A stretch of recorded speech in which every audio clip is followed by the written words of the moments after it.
Well, local scientists face backlash for standing behind the theory that COVID-19 was leaked from a lab. I spoke with her back in 2021, and she told me then she believed that scientists had dismissed that idea too soon. So it was 5 years ago right now. She started to have suspicions. So I talked with her about her thoughts on what the U.S. should be doing now. When I first met Dr. Alina Chan in 2021, I think the first time we spoke was 3.5 years ago. Yes, you're definitely one of the earliest reporters on this topic. Her heterodox thinking had made her the focus of online hate, including death threats. So there were a lot of attacks from more establishment scientists, people who called me a conspiracy theorist, who called me a race traitor, you know, that kind of thing.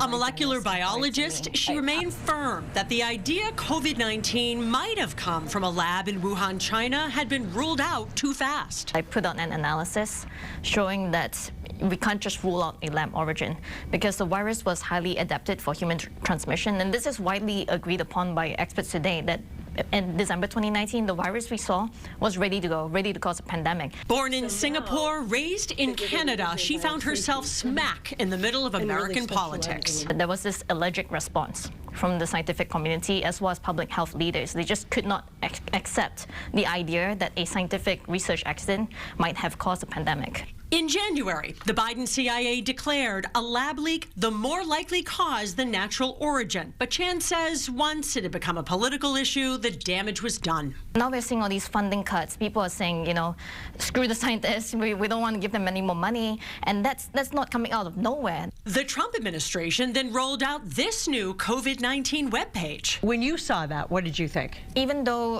that website, it claimed almost definitively that it knew that COVID-19 had come from a lab, it did not produce the evidence or the assessments by the intel agencies that led to this statement. The good news today is that it's no longer a conspiracy theory. The lab leak is a totally plausible path by which COVID-19 could have occurred and should be investigated. But the bad news is that we've kind of lost 5 years. What now? What we have is scientists everywhere in their own institutes deciding for themselves what the risks are and what the biosafety level precautions are.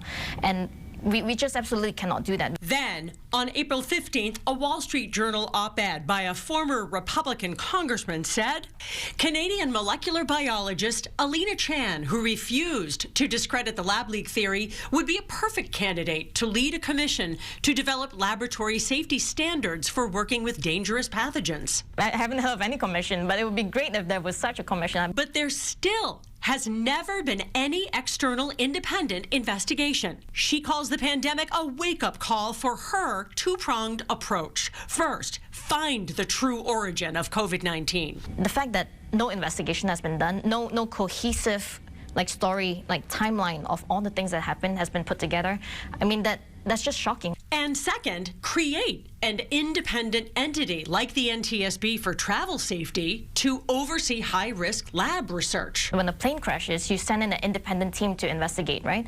And right now we have innovation first and then safety second, which is not good when you're thinking about technology that could kill millions of people. An idea so vital, she staked her reputation on it. And Chan tells me she's focusing her career these days on biosafety. Wow.